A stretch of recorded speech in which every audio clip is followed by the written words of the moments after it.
Kesaksian akhir abad.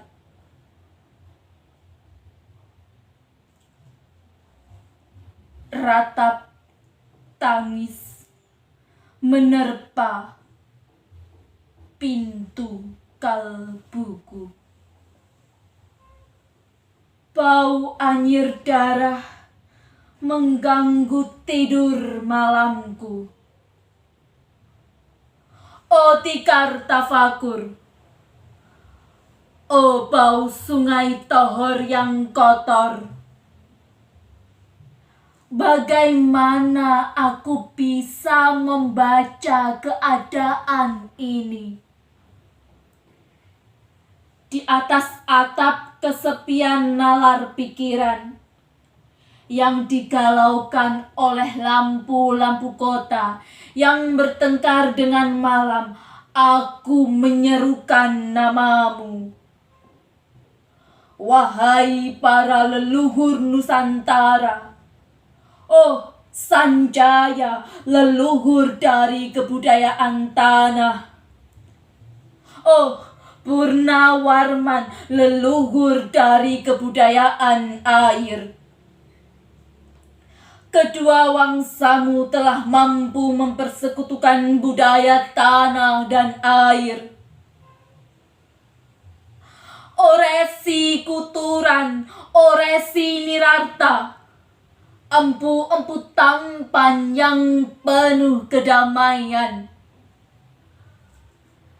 telah kamu ajarkan tatanan hidup yang aneka dan sejahtera yang dijaga oleh Dewan Hukum Adat.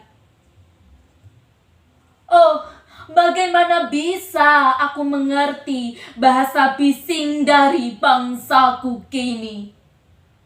Oh kacau lalido, bintang cemerlang tanah ugi.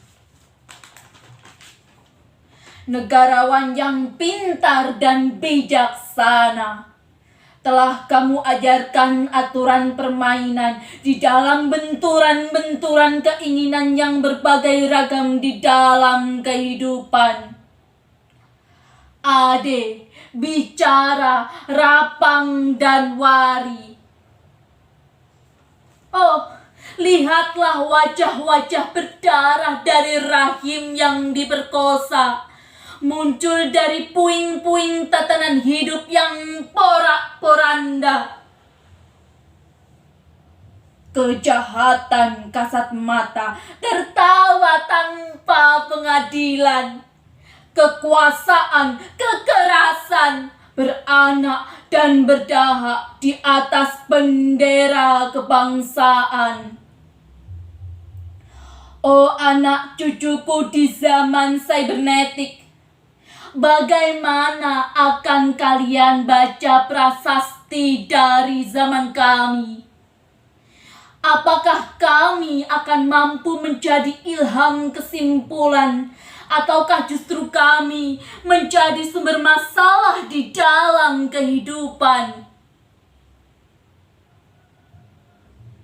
Dengan puisi ini aku bersaksi bahwa rakyat Indonesia belum merdeka. Rakyat yang tanpa hak hukum bukanlah rakyat merdeka. Hak hukum yang tidak dilindungi oleh lembaga pengadilan yang mandiri adalah hukum yang ditulis di atas air. Bagaimana rakyat bisa merdeka bila polisi menjadi aparat pemerintah dan tidak menjadi aparat hukum yang melindungi hak warga negara? Bagaimana rakyat bisa merdeka bila abdi negara tidak menjadi abdi rakyat, melainkan menjadi abdi pemerintah yang berkuasa?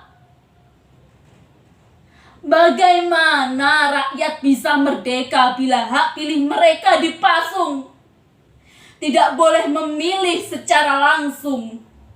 Wakil-wakil mereka di Dewan Perwakilan dan juga tidak boleh memilih secara langsung camat mereka, bupati, wali kota, gubernur, dan presiden mereka. Dan partai-partai politik menganggap rakyat hanya abdi partai yang dinamakan massa politik partai atau kawula partai.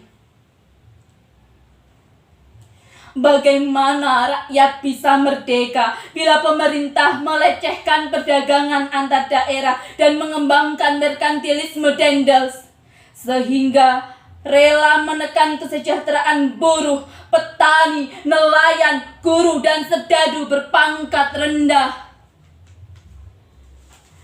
Bagaimana rakyat bisa merdeka bila provinsi-provinsi sekadar menjadi tanah jajahan pemerintah pusat? Tidak boleh mengatur ekonominya sendiri, tatanan hidupnya sendiri, dan juga keamanannya sendiri. Ayam, serigala, macan, ataupun gajah semuanya peka pada wilayahnya. Setiap orang juga ingin berdaulat di dalam rumah tangganya. Setiap penduduk ingin berdaulat di dalam kampungnya dan kehidupan berbangsa. Tidak perlu merusak daulat kedaerahan. Hasrat berbangsa dan naluri rakyat untuk menjalin ikatan daya cipta antar suku yang penuh keanekaan kehidupan, yang memaklumkan wilayah pergaulannya lebih luas untuk merdeka bersama. Tetapi lihatlah selubung kabut saat ini. Penjajahan tatanan uang, penjajah modal, penjajahan kekerasan senjata, dan penjajah oleh partai-partai politik masih merajalela di dalam negara. Dengan puisi ini aku bersaksi bahwa sampai saat puisi ini aku tanda tangani, para elit politik yang berkedudukan ataupun yang masih berjalan tak pernah memperjuangkan sarana-sarana kemerdekaan rakyat. Mereka hanya rusuh dan gaduh memperjuangkan kedaulatan golongan dan partainya sendiri. Mereka hanya bergulat untuk posisi sendiri. Mereka tidak peduli kepada posisi hukum, posisi polisi, ataupun posisi birokrasi.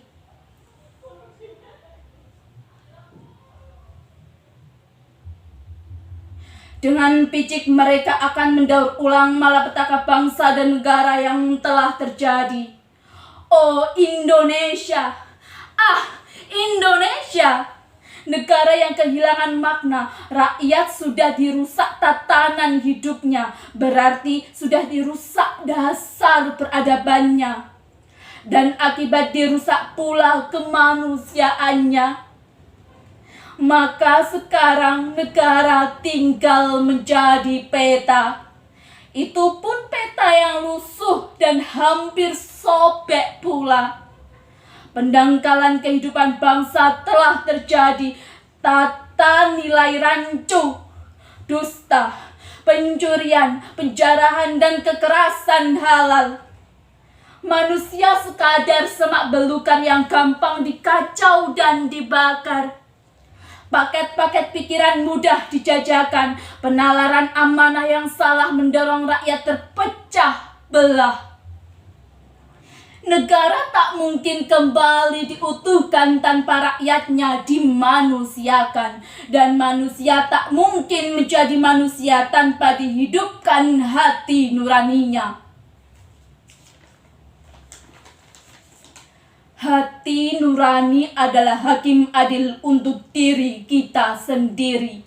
Hati nurani adalah sendi dari kesadaran akan kemerdekaan pribadi. Dengan puisi ini aku bersaksi bahwa hati nurani itu mesti dibakar, tidak bisa menjadi abu. Hati nurani senantiasa bersemi meski sudah ditebang putus di batang. Begitulah fitrah manusia, ciptaan Tuhan yang Maha Esa.